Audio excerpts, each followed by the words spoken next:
नमस्कार, आप देख रहे हैं आज तक। आपके साथ मैं हूं अंजना ओम कश्यप। ना हम हारे थे, ना हम हारे हैं, ये बड़ी लाइनें जिसके साथ प्रधानमंत्री नरेंद्र मोदी ने आज अपनी बात रखी है देश की संसद में, पुरानी संसद के सेंट्रल हॉल में, जहां सर्वसम्मति से उन्हें एनडीए का नेता चुना गया। आपसे कुछ ही देर बाद वो द्रौपदी मुर्मू देश की महामहिम राष्ट्रपति से मुलाकात करेंगे। इससे पहले एनडीए ने अपनी तरफ से जाकर, एनडीए प्रतिनिधिमंडल ने पहले ही राष्ट्रपति को तमाम पार्टियों के समर्थन की चिट्ठी सौंप दी है, जिससे ये तय हो जाएगा प्रधानमंत्री नरेंद्र मोदी 9 जून को देश की संसद में शपथ लेंगे। आज जब उन्हें संसदीय दल का नेता चुना गया, उस वक्त वो देश, आप देख रहे हैं उस वक्त की तस्वीरें। उसके बाद प्रधानमंत्री लालकृष्ण आडवाणी, मुरली मनोहर जोशी, रामनाथ कोविंद तमाम नेताओं से मिलने गए और सबका जो हर्ष है, अभिनंदन है, उसे स्वीकार किया और उसके बाद वो वहां पर पहुंचे। लेकिन ये तस्वीरें आप देख रहे हैं मुरली मनोहर जोशी के साथ जब उनकी मुलाकात हो रही थी। ईवीएम के बहाने आज प्रधानमंत्री ने जबरदस्त हमला बोला है। उन्होंने कहा कि अब पूछना पड़ेगा ईवीएम जिंदा है या नहीं है। हम इस पर चर्चा करेंगे। ईवीएम को लेकर जो पीएम ने प्रहार किया है वो भी आपको बताएंगे। लेकिन 3 खास मेहमान आज हमारे साथ स्टूडियो में है, तो आपका परिचय उनसे करा देते हैं। हमारे साथ लवली आनंद जुड़ रही हैं। लवली आनंद अभी अभी श्योहर में जेडीयू के टिकट पर जीत कर आई हैं और उन्होंने कांग्रेस पार्टी को वहां पर शिकस्त दी है। आनंद मोहन सिंह साहब, उनके पति, हमारे साथ यहाँ पर स्टूडियो में मौजूद हैं। एक ऐसे नेता के तौर पर वो रहे जो साथ में रहे, प्रचार किए। और चेतन आनंद हमारे साथ यहाँ स्टूडियो में जुड़ रहे हैं। चेतन आनंद विधायक है, पहले आरजेडी में थे, वो भी जेडीयू में आ गए हैं। अब पूरा परिवार ही जेडीयू को समर्पित है। नीतीश कुमार के जो 12 सांसद हैं उनमें से एक लवली आनंद भी हैं और उनकी तरफ से, पार्टी की तरफ से क्या इनका कहना है, क्योंकि अब एन फैक्टर मोदी सरकार में सबसे बड़ा है। एक तरफ नीतीश बाबू है तो दूसरी तरफ नायडू बाबू है। अब इन दो, और विपक्ष भी यही हमला कर रहा है कि इसी बैसाखी के सहारे ये सरकार चल रही है। ये बताते हुए आपको सबसे पहले बड़ी खबर दे दें, अब से कुछ ही देर में प्रधानमंत्री पहुंचने वाले हैं। अगर एक तरफ राष्ट्रपति भवन तो दूसरी तरफ जेपी नड्डा की होगी मुलाकात। बीजेपी अध्यक्ष आज एनडीए के नेताओं के साथ बैठक करेंगे, जिसमें राजनाथ सिंह भी मौजूद रहेंगे, जिसमें अमित शाह भी मौजूद रहेंगे। लेकिन नई सरकार गठन का न्योता देंगी राष्ट्रपति, जिसके बाद सोमवार को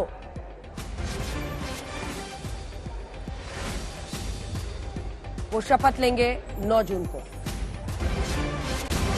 और ये आज संसद की तस्वीरें हैं। दूसरी खबर यह है कि जेपी नड्डा के घर पर बैठक हो रही है, जहां पर अमित शाह पहुंच चुके हैं, राजनाथ सिंह भी पहुंच रहे हैं, अन्य दिग्गज नेता भी पहुंचेंगे। इससे पहले कि हम आगे बढ़े, जल्दी से आपको अपनी ये रिपोर्ट दिखा देते हैं, उसके बाद चर्चा की शुरुआत करें।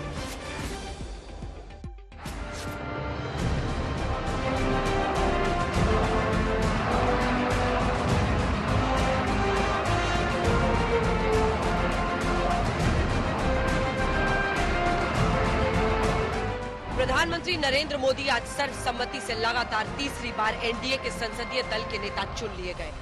आज पुराने संसद भवन में सेंट्रल हॉल में राजनाथ सिंह ने नरेंद्र मोदी को एनडीए का नेता चुनने का प्रस्ताव रखा, जिसके बाद अमित शाह ने प्रस्ताव का समर्थन किया, नितिन गडकरी ने प्रस्ताव का अनुमोदन किया और उसके बाद सभी सहयोगी दलों ने एक एक कर पीएम मोदी को समर्थन देने का ऐलान किया।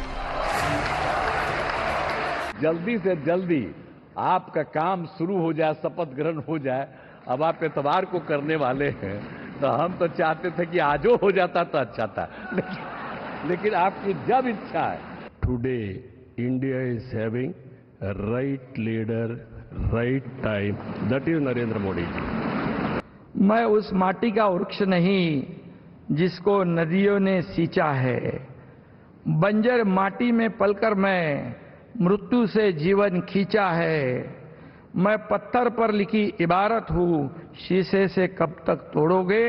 मिटने वाला मैं नाम नहीं, तुम मुझको कब तक रोकोगे। आदरणीय रामविलास पासवान जी ने एक सपना देखा था और उन्होंने हमेशा कहा था कि मैं उस घर में दिया जलाने चला हूं जिस घर में सदियों से अंधेरा है। मुझे लगता है उनके इस सपने को, उनके इस लक्ष्य को और करोड़ों देशवासियों को अंधकार से निकालने की उम्मीद एकमात्र आप हैं सर। तीसरे कार्यकाल में आपके नेतृत्व में एनडीए की सरकार जो कार्य करेगी, वो कार्य आने वाले समय में पूरे देश को अचंभित करेगा और दुनिया में भारत की उपलब्धियों की चर्चा होगी, भारत की जय जयकार होगी। The way you have triggered us to serve the nation, the kind of patriotism you have instilled in us. आज पीएम मोदी ने एनडीए संसदीय दल का नेता चुने जाने के बाद विपक्ष पर अपनी खास शैली में चुन चुन कर प्रहार किया। सबसे पहले पीएम ने विपक्ष पर ईवीएम वाला वार किया। तो मैंने किसी को पूछा, यार ये तो ठीक है आंकड़े वांकड़े, तो मुझे ये बताओ कि ईवीएम जिंदा है कि मर गया? लगातार ईवीएम को गाली देना, और मुझे तो लगता था कि शायद इस बार वो ईवीएम की अर्थी का जुलूस निकालेंगे। ये लोग मोदी आज कांग्रेस के खिलाफ फ्रंट फुट पर बैटिंग करते नजर आए। उन्होंने कांग्रेस पर गरीबों का अपमान करने का आरोप भी लगा दिया। विश्वास ही लोगों का उठ जाए। उन्होंने देश के सामान्य नागरिक को गुमराह करने के लिए जो पर्चियां बांटी कि ये देंगे और वो देंगे और टिकना देंगे, फलाना देंगे। 2 दिन से मैं देख रहा हूं कि कांग्रेस के दफ्तरों पर लोग कतार लगा के खड़े हैं कि ये पर्ची है, 1 लाख रुपया कहाँ है, लाओ भाई, मांग रहे हैं लोग। लेकिन 4 दिन आते हैं। पीएम मोदी यही नहीं रुके। उन्होंने एनडीए के प्रदर्शन पर कहा कि कांग्रेस पहले ये देखे कि जितनी सीटें उसे पिछले 3 लोकसभा चुनाव में मिलाकर नहीं मिली, उतनी सीटें तो बीजेपी को इसी बार मिल गई। 10 साल बाद भी कांग्रेस 100 के आंकड़े को नहीं छू पाई। 14, 19 और 24 3 चुनावों को जोड़ करके कहूं, कांग्रेस के 3 चुनाव जोड़ूं तो इन 3 चुनावों में जितनी सीटें मिली है उससे ज्यादा हमें इस चुनाव में मिली। नतीजों को पराजय की छाया में छिपाने की कोशिश की। लेकिन देशवासी जानते हैं कि न हम हारे थे न हम हारे हैं। पीएम मोदी ने इंडिया गठबंधन पर अफवाह फैलाने का आरोप भी लगाया। उन्होंने कहा कि इसीलिए जनता ने उन्हें सत्ता से दूर ही रखा। पिछले 2 दिन से आप टीवी पे देखते होंगे, क्योंकि 10 साल से ऐसे अवसर नहीं मिले हैं, तो शायद ये उबाल जरा ज्यादा रहेगा। तो आजकल कई लोग सरकार बनाने में लगे हुए हैं, मंत्री पद बांट रहे हैं। जो मोदी को जानते हैं, ये सारे प्रयास निरर्थक है। वे मोदी पिछले 22 सालों से सत्ता के शिखर पर है। भारत माता की। लेकिन इस बार वो पहली बार गठबंधन की सरकार चलाएंगे। इसीलिए विपक्ष बीजेपी पर बैसाखी वाली सरकार चलाने को लेकर तंज कस रहा है। शुरू से मोदी जी बैसाखी पे चल रहे हैं। परमात्मा मोदी जी खुद अभी बैसाखी लेकर चल रहे हैं। ये 2 बैसाखी, एक तो है नीतीश कुमार जी, दूसरे है चंद्रबाबू नायडू साहब। ये 2 बैसाखी को संभाल के चलना पड़ेगा उनको, कब गिर जाएगी पता नहीं। लेकिन मोदी कह रहे हैं कि वो गठबंधन को हमेशा सम्मान देते हैं। वो न हारे थे न हारे हैं। जब बीजेपी को बहुमत मिला था तब भी उन्होंने एनडीए को साथ रखा था। दिल्ली से हिमांशु मिश्रा के साथ ब्यूरो रिपोर्ट, आज तक। तो जैसे ही प्रधानमंत्री वहां पहुंचते हैं राष्ट्रपति भवन, हम तस्वीरें आपको दिखाएंगे। ये तस्वीरें आनी शुरू हो गई हैं। प्रधानमंत्री नरेंद्र मोदी पहुंच गए हैं राष्ट्रपति भवन, जहां अब राष्ट्रपति उन्हें न्योता देंगी सरकार बनाने का। आपको बता दें, बीजेपी अध्यक्ष जेपी नड्डा ने आज एक कविता के साथ प्रधानमंत्री की वहां पर संसदीय दल की बैठक में शुरुआत की थी। दिनकर की ये रश्मि रथी की कविता है। वसुधा का नेता कौन हुआ, भूखंड विजेता कौन हुआ, अतुलित यश क्रेता कौन हुआ, नवधर्म प्रणेता कौन हुआ, जिसने न कभी आराम किया, विघ्नों में रहकर काम किया। ये सब कहकर उन्होंने पीएम की वहां पर प्रशंसा की थी। एकनाथ शिंदे हो, चंद्रबाबू नायडू हो, जितने एनडीए के साथी हैं, उन सब ने पहले ही उनकी तरफ से एक प्रतिनिधि मंडल जाकर राष्ट्रपति को सरकार के सामने सरकार बनाने का दावा पेश कर चुका है। और अब राष्ट्रपति से मुलाकात करने के लिए प्रधानमंत्री नरेंद्र मोदी वहां पर पहुंच गए हैं। नई सरकार गठन का न्योता उन्हें देंगी राष्ट्रपति महामहिम द्रौपदी मुर्मू। 9 जून को नई सरकार शपथ ग्रहण करने वाली है।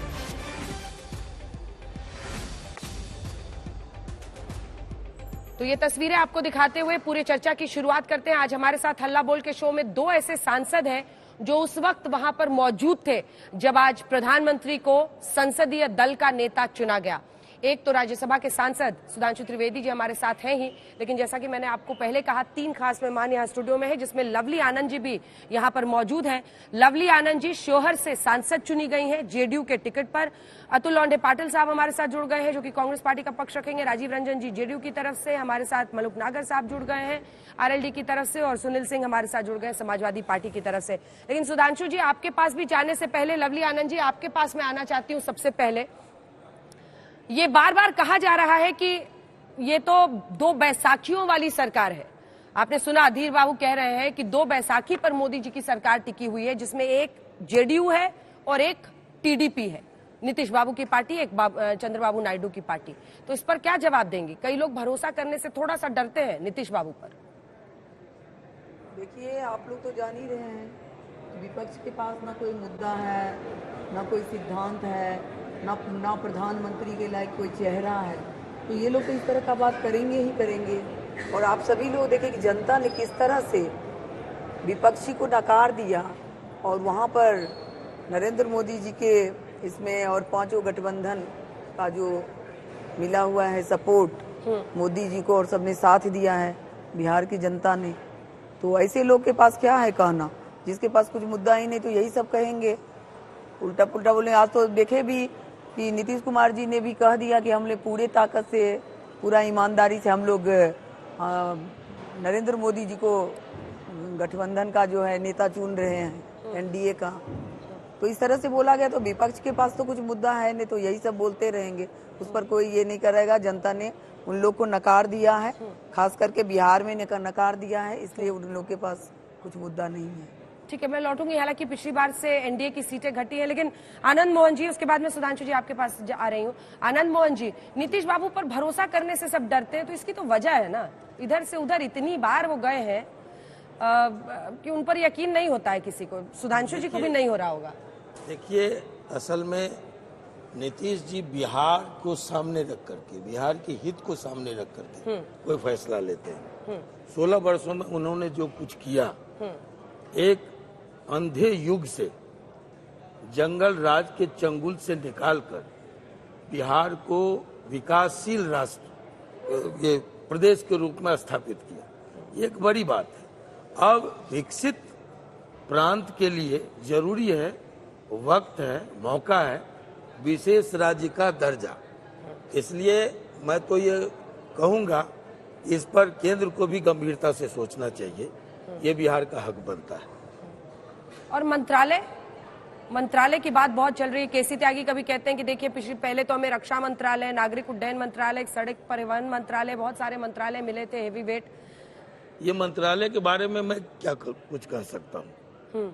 इसका विशेषाधिकार या क्षेत्राधिकार जो है वो मुख्यमंत्री जी का है, या जो पार्टी के हाईकमान है, राष्ट्रीय अध्यक्ष। इस पर तो नीतीश जी ही बोल सकते हैं, या पार्टी हाईकमान ने जो सोचा होगा, जो फैसला लिया होगा विगत दिनों या कल में, आज में जो फैसला किए होंगे लोग, वो प्रधानमंत्री तक जाएगा। ये कौन कौन से विभाग चाहिए या मंत्रालय चाहिए, इस पर मेरी टिप्पणी नहीं। फिर भी आपको कुछ तो पता होगा, 2 कैबिनेट, 3 कैबिनेट, कितना मांग रहे हैं नीतीश बाबू? जो भी आनुपातिक ढंग से सही होगा, मैं समझता हूँ वो डिमांड जायज होगा। विशेष आनुपातिक जो हमारी संख्या बल क्या है, 12 है। कुल संख्या में हमारी संख्या कितनी है, तो आनुपातिक ढंग से जो उचित होगा वो डिमांड होगा। नहीं आनंद मोहन जी, पहले तो ये फॉर्मूला चलता था 4 सांसद पर 1 मंत्री, ऐसा कुछ सोच रहे हैं क्या आप लोग अटल जी के टाइम पे? वो ठीक है, इस पर मेरे क्षेत्राधिकार, मेरे लिए ये उचित नहीं है इस पर टिप्पणी करना। ठीक है सुधांशु जी, मैं जी और आपके पास राष्ट्रीय अध्यक्ष का। ठीक है सुधांशु जी, एक बार मैं आपकी टिप्पणी चाहती हूँ। विशेष राज्य का दर्जा एक लंबे वक्त से टाला हुआ मांग, अग्निवीर पर भी अभी से सुर छेड़ दिया है जेडीयू ने, और मंत्रालयों को लेकर भी केसी त्यागी बहुत कुछ याद दिला दे रहे हैं। नीतीश बाबू को संभालना कितना मुश्किल है, जरा समझाइए। देखिए अग्निवीर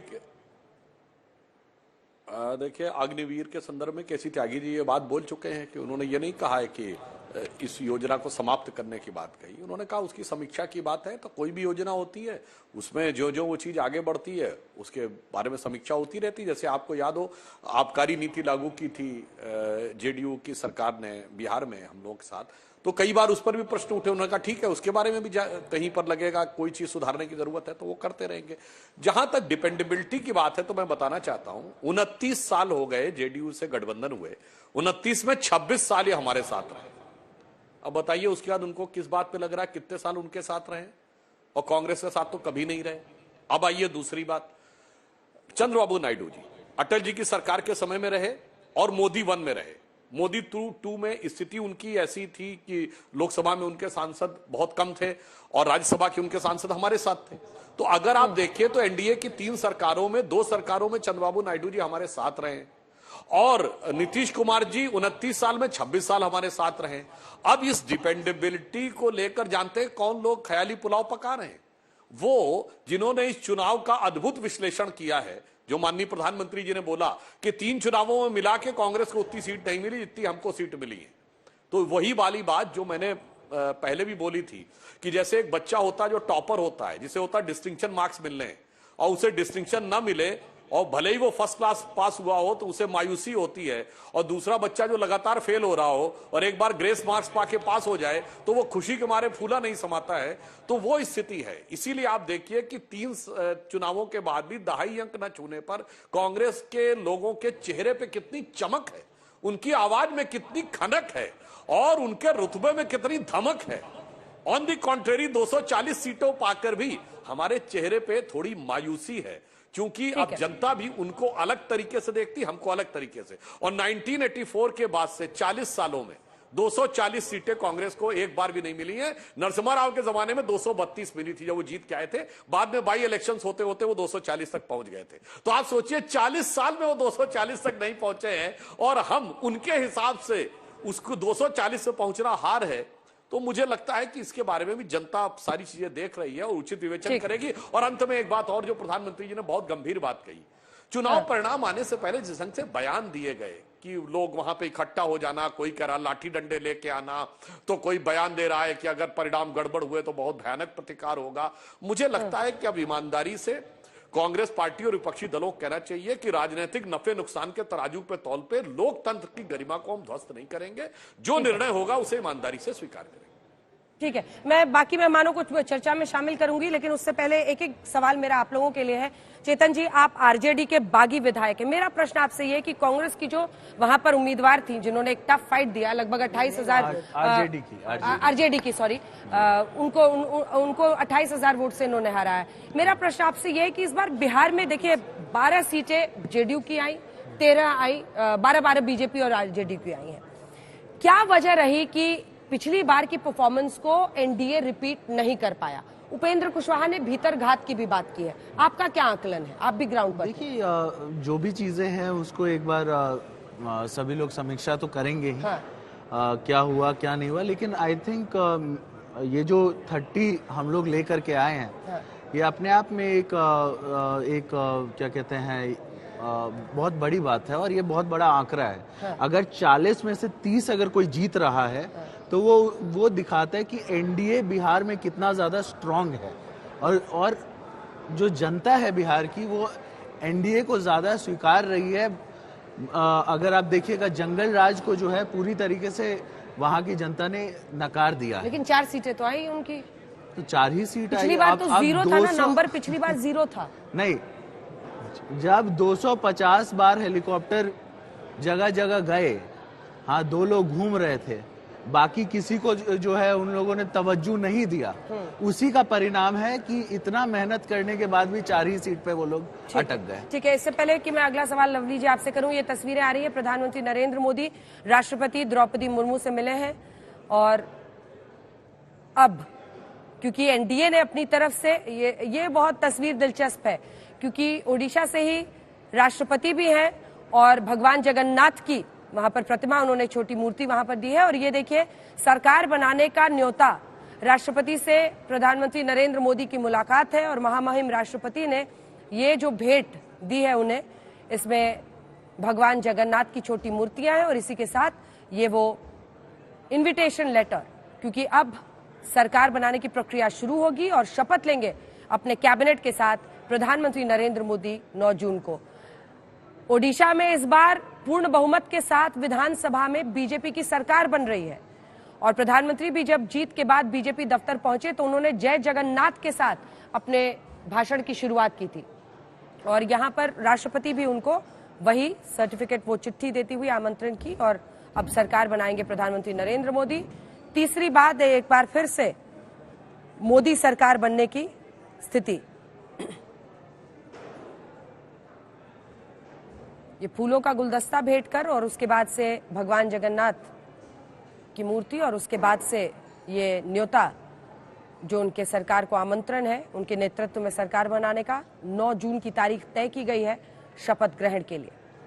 ये तस्वीरें दिखाते हुए ही चर्चा को आगे लिए चलते हैं। कई लोग ये मान रहे थे, बहुत लोग जो ये भीतरघात की बात कर रहे हैं लवली आनंद जी, उस पर आपका क्या जवाब है? क्या इसका सामना आपको शिवहर में भी करना पड़ा? नई सरकार के गठन की भी तारीख है और आप भी बताइए, क्या आपके मन में भी ऐसा कुछ चल रहा है कि कोई मंत्रालय मिले, क्योंकि 12 सांसद जीत कर आए हैं और आप उनमें से एक है, शिवहर से जीत के आई हैं। देखिए अंजना जी, पहले तो मैं आपको नमस्कार करूंगी आपके माध्यम से शिवहर वासियों को, हाँ। जिन्होंने इतना ज़्यादा गर्मी में महिलाओं की भी संख्या, वहाँ लड़कियाँ, महिलाएं, बूढ़े, बच्चे लाइन में लग करके जी जिस तरह से लग रहा था कि खुद प्रत्याशी हैं, वो शिवहर की महान जनता ने वहाँ हमें दिया है सेवा करने का मौका और जिताया है। तो आपके माध्यम से मैं फिर से आभार व्यक्त करती हूँ, क्योंकि बेटा को भी शिवहर ने ही विधायक बनाया, 2 बार आनंद मोहन जी को सांसद बनाया। तो बहुत ज़्यादा वहाँ का जो है हर संकट के घड़ी में, हर समय में शिवहर ने साथ दिया है। वो बहुत भावुक क्षण था जब हम रिजल्ट लेके आए, विजय का, जीत का रिजल्ट, तो हमारे लिए बहुत भावुक क्षण था कि शिवहर आप वहाँ के पर लोगों ने। मौजूद थी आज जब पीएम भाषण दे रहे थे और हम वही तस्वीरें दिखा रहे हैं। पीएम को लेकर आपकी क्या सोच है? और वो तस्वीर भी सबने देखी है जिसमें वो नीतीश बाबू उनके पैर छू रहे थे, फिर पीएम ने उनको रोका, तो जरा बताइए वहाँ पर क्या क्या हुआ? तो पीएम आप बताइए, इतना बड़ा जनादेश मिला है, तीसरी बार देश का जब प्रधानमंत्री वो बन रहे हैं, तो ये कम भारी बात नहीं है और बड़े भी हैं, उम्र में भी बड़े हैं। अगर कर रहे हैं तो ये अच्छी बात है, ये बढ़िया है, ये संस्कार है, ये शिष्टाचार है। ये हम लोग का भी है कि बड़े बुजुर्ग को, और ये हम लोग का संस्कार खास करके रहा है, तो उसके तहत कर रहे हैं, तो ये अच्छी बात है कि सराहना होनी चाहिए। और इतना बड़ा जनादेश आप देखिए ना, कितना स्टेट में भाजपा को, एनडीए को बढ़त मिला है। लवली जी देखिए ना, बार बार जो विपक्ष के नेता हैं, तेजस्वी यादव कहते हैं कि पीएम मोदी की गारंटी बताते हैं, वो हमारे चाचा की गारंटी नहीं ले पाएंगे, नीतीश कुमार पर कहते हैं। अच्छा, चाचा जो है, लोग जो ब्लेम कर रहे हैं, तो चाचा अकेले कर रहे हैं क्या? उप मुख्यमंत्री कौन बन जाते हैं? कौन बन जाते हैं उप मंत्री? क्या उनकी गारंटी है क्या, जो तुरंत जाकर के कुर्सी के लिए आप करते हैं? नीतीश जी तो बिहार के विकास के लिए करते हैं, देश के विकास के लिए करते हैं और इतना ज्यादा बिहार को आगे बढ़ाए हैं। कुछ आज देखिए कहां से कहां, 2005 से बिहार कितना आगे बढ़ा है। आज नीतीश जी का जो है काम पर, मोदी जी के नाम पर, और इस तरह से लोगों ने साथ दिया है हम लोग के संघर्ष पर भी। आप चाहती हैं कि 5 साल टिके रहे साथ में नीतीश बाबू? अरे हमेशा के लिए, तो देश के लिए तो बोले ही हैं कि हम हमेशा साथ देंगे देश के हित में, जो भी है। आज भी अच्छा से बोले हैं। तो जो लोग इस तरह का भ्रम फैला रहे हैं और जो जिस तरह का बोल रहे हैं, उनकी गारंटी नहीं है कि वो कहाँ जाएंगे, कब जाएंगे, किनके साथ जाएंगे। कई लोग मानते हैं आनंद मोहन जी की जो आरक्षण को लेकर एक विपक्ष ने बार बार कहा कि ये लोग संविधान बदल देंगे वाला एक नैरेटिव चल रहा है, उसकी वजह से आरक्षण हट जाएगा। इस डर से कई लोगों ने बीजेपी के खिलाफ इस बार वोट दिया या बीजेपी को वोट नहीं दिया। आपको भी लगता है कि आरक्षण के खिलाफ एक जो नैरेटिव बना था जमीन पर, वो कई जगहों पर भारी पड़ा? आनंद जी, इस पर प्रधानमंत्री जी पूर्व में ही सफाई दे चुके हैं। दूसरी बात कि जिनके राज्य में खुरेजी, हत्या, बलात्कार, नरसंहार, उग्रवाद, ये अपहरण, फिरौती, रंगदारी, एक मात्र चरवाहा विद्यालय जिनकी उपलब्धि रही, उनको और सब कहने के लिए क्या है? भ्रम, संशय, अफवाह। इसके अलावा कि आरक्षण खत्म हो जाएगा, संविधान में परिवर्तन हो जाएगा, और कुछ है नहीं इनके पास कहने के लिए। तो ये बकवास की बातें हैं, बेकार की बातें हैं, फजूल की बातें हैं। चलिए ठीक है, एक बार से जो अन्य मेहमान हमारे हैं उनका भी रुख कर लेते हैं। हमारे साथ अतुल लोंढे पाटिल साहब हैं कांग्रेस पार्टी की तरफ से। अतुल साहब, आप लोग हर्ष मना रहे थे कि आपकी सीटें बढ़ी हैं, लेकिन सबसे बड़ी सच्चाई, जो बड़ी बातें हैं, एक बार जरा ग्राफिक्स के जरिए भी हम दिखा दें अपने दर्शकों को, जिसका आज उल्लेख प्रधानमंत्री ने भी किया। पिछले 3 बार के कार्यकाल को मिला लें, 2014, 2019, 2024, तीनों बार की सीटों को अगर जोड़ भी देते हैं तो आपकी उतनी सीटें नहीं बनती हैं जितनी इस बार बनी है।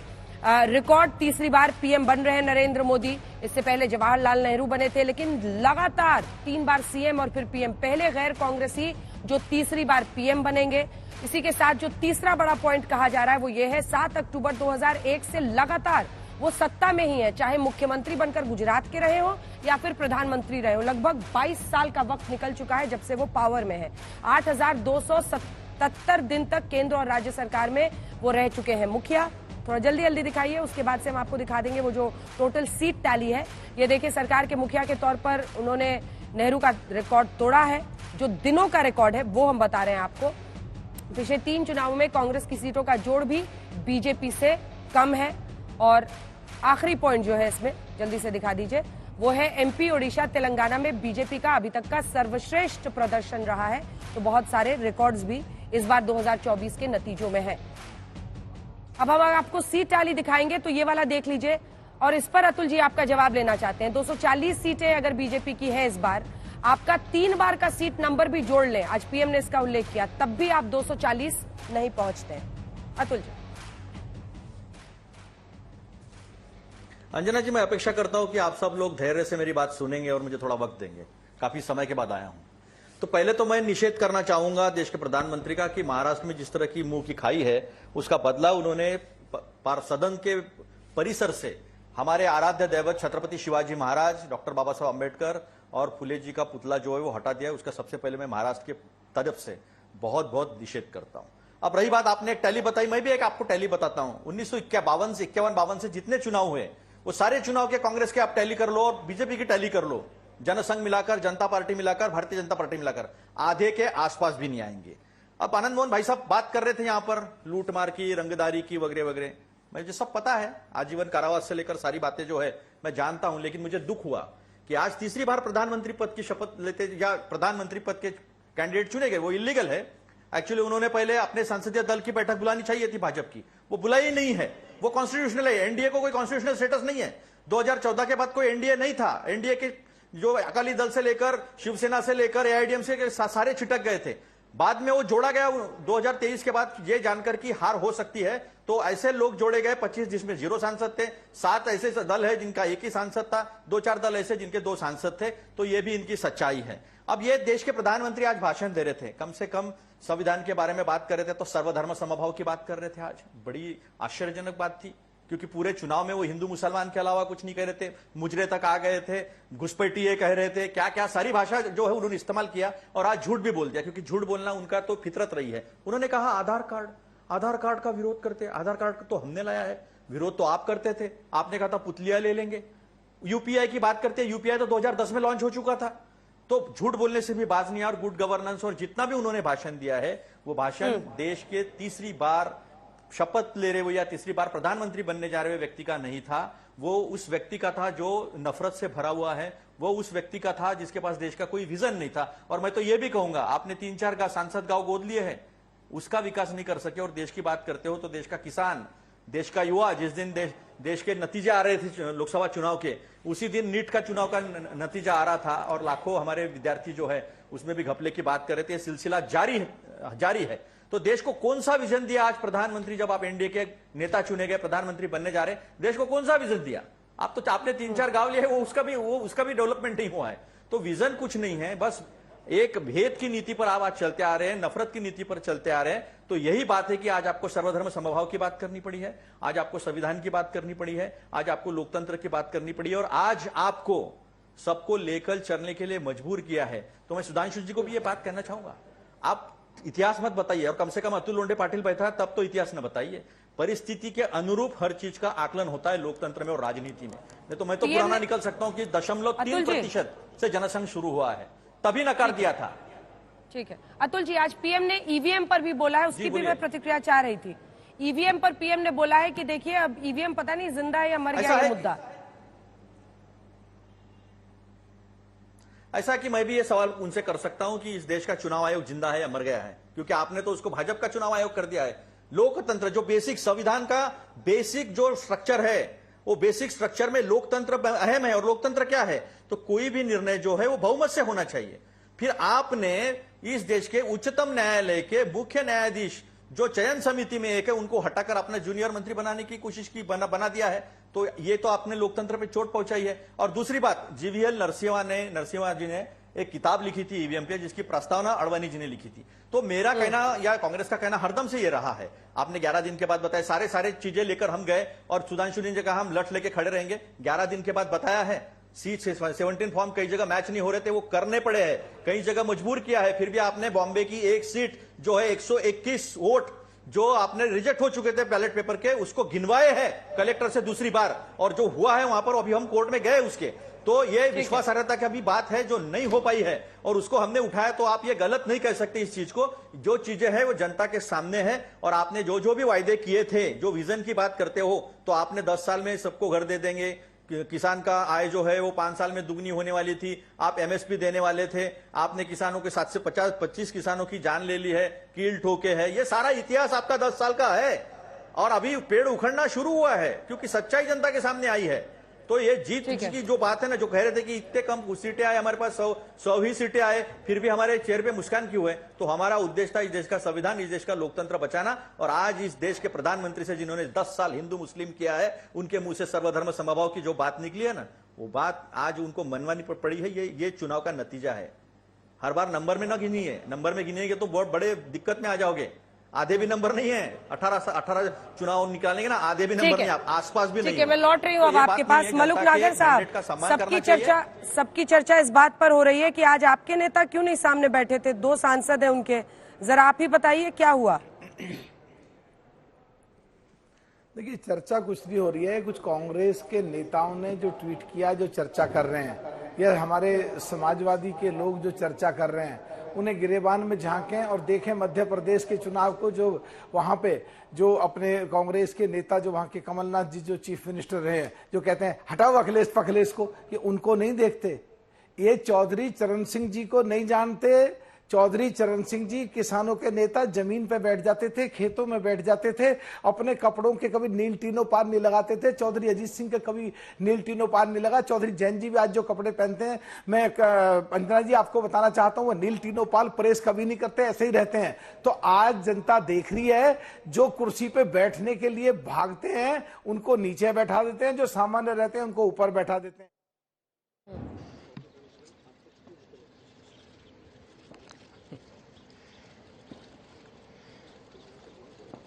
नमस्ते साथियों, चुनाव में जैसे हम लोगों को भी दौड़ धूप रहती है, मीडिया के साथियों को भी बहुत परिश्रम करना पड़ता है, रात दिन दौड़ना पड़ता है, अलग अलग लोकेशन को कवर करना पड़ता है। तो आप लोगों ने भी बहुत कष्ट उठाया है। मैं आशा करता हूं कि मीडिया जगत के सभी साथियों का स्वास्थ्य अच्छा रहा होगा और पिछले 1 सप्ताह का जो विराम मिला है, उसके कारण भी अब आप फ्रेश होकर के फिर से मैदान में आए होंगे। तो 18वीं लोकसभा, और वैसे भी हमारे यहाँ व्यक्ति के जीवन में 18वीं, इसका बड़ा महत्व होता है। एक नए कालखंड में प्रवेश करता है, टीनेज समाप्त करके। ये 18वीं लोकसभा एक प्रकार से नई ऊर्जा, युवा ऊर्जा और कुछ कर गुजरने के इरादे वाली ये लोकसभा है। और आजादी का अमृत महोत्सव के बाद का ये पहला चुनाव है और एक प्रकार से ये वो 25 वर्ष हैं जो हमारे अमृतकाल के 25 वर्ष हैं और जो 2047 देश जब आजादी की शताब्दी मनाता होगा, एक प्रकार से उन सपनों को साकार करने का एक बहुत महत्वपूर्ण पड़ाव ये 18वीं लोकसभा है। साथियों, एनडीए सरकार को तीसरी बार देश की सेवा करने का देशवासियों ने आदेश दिया है, अवसर दिया है। मैं देशवासियों का फिर से एक बार ये अवसर देने के लिए हृदय से आभार व्यक्त करता हूं और मैं देशवासियों को विश्वास देता हूं कि पिछले 2 टर्म में जिस गति से देश आगे बढ़ा है, समाज के हर क्षेत्र में परिवर्तन साफ साफ नजर आ रहा है। 25 करोड़ लोगों का गरीबी से बाहर आना, ये अपने आप में हर भारतीय के लिए बड़ा गर्व का विषय है और मैं देशवासियों को विश्वास दिलाता हूं कि 18वीं लोकसभा में भी, हमारे 5 साल के कार्यकाल में भी हम उसी गति के साथ, उतने ही समर्पण भाव से देश की आशा आकांक्षाओं को पूर्ण करने में कोई कमी नहीं रखेंगे। आज सुबह एनडीए की मीटिंग हुई थी। एनडीए के सभी साथियों ने मुझे फिर से एक बार इस दायित्व के लिए पसंद किया है और सभी एनडीए के साथियों ने राष्ट्रपति जी को इसकी जानकारी दी और राष्ट्रपति जी ने मुझे अभी बुलाया था और मुझे प्रधानमंत्री डेजिग्नेटेड के रूप में काम करने एक नियुक्ति दी है और मुझे शपथ समारोह के लिए और मंत्रिपरिषद के सदस्यों के सूची के लिए उन्होंने सूचित किया है। मोटे तौर पर मैंने राष्ट्रपति जी को कहा है कि हमें 9 तारीख शाम को सुविधा रहेगी। अब बाकी डिटेल तो राष्ट्रपति भवन वर्कआउट करेगा और हम तब तक मंत्रिपरिषद की सूची राष्ट्रपति जी को सुपुर्द करेंगे। उसके बाद शपथ समारोह होगा। साथियों, सरकार एनडीए की एक प्रकार से एनडीए 1, एनडीए 2 और एनडीए 3 ये एक निरंतरता है और हमारे संकल्पों को लेकर के, सुशासन के प्रति हमारी प्रतिबद्धता को लेकर के और देश के सामान्य जन के सपनों को पूरा करने के प्रयास के रूप में इस निरंतरता को हम और अधिक ऊर्जा के साथ और अधिक व्यापक विजन के साथ आगे बढ़ाएंगे और समय सीमा में लक्ष्यों को प्राप्त करने का हमारा प्रयास रहेगा। 2014 में मैं बहुत नया था। मुझे अब एक लंबे समय तक इस कार्य का अनुभव मिला है, हमारी टीम को अनुभव मिला है और इसलिए हमारे लिए अब तुरंत ही काम को आगे बढ़ाना बहुत ही सरल रहने वाला है और इस अनुभव का लाभ भी देश की सेवा करने में मिलने वाला है। इन 10 साल के कार्यकाल के दरमियान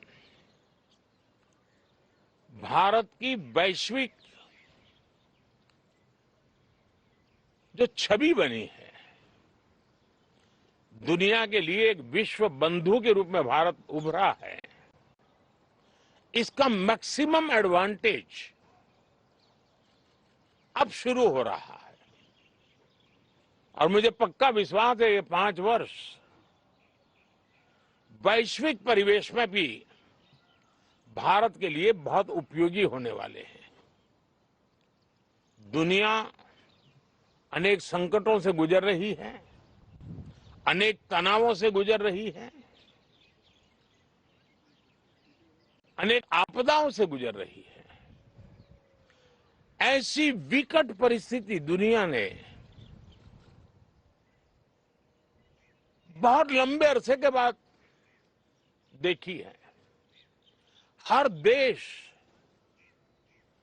इन सारी समस्याओं के बीच अपने आप को बचाए रखना, बढ़ाते रहना, चुनौतियों का डगर डगर पे सामना कर रहा है।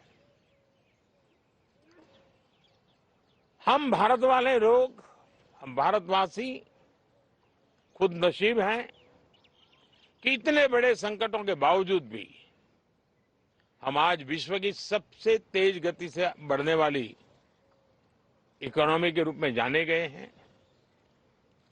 ग्रोथ के विषय में भी दुनिया में हमारी वाहवाही हो रही है। अब एक स्टेबल गवर्नमेंट मिलने के कारण और परिचित व्यवस्था और नेतृत्व मिलने के कारण दुनिया का भारत के प्रति रुझान, भारत के प्रति उनका आना बहुत तेज गति से होने वाला है और मुझे विश्वास है कि देश के सभी राज्यों को इसका लाभ मिलेगा। देश की युवा पीढ़ी को सबसे ज्यादा लाभ मिलेगा। विकास के नए ऊंचाइयों को छूने में एक वैश्विक भागीदारी का वातावरण आने वाले 5 साल में बनने वाला है। तो इसी संकल्पों और आदर्शों के साथ हम आगे बढ़ेंगे। मैं राष्ट्रपति जी का हृदय से आभार व्यक्त करता हूं कि एक बहुत बड़े महत्वपूर्ण दायित्व के लिए उन्होंने मुझे निमंत्रित किया है। आप सबका भी दोस्तों बहुत बहुत धन्यवाद। Thank you.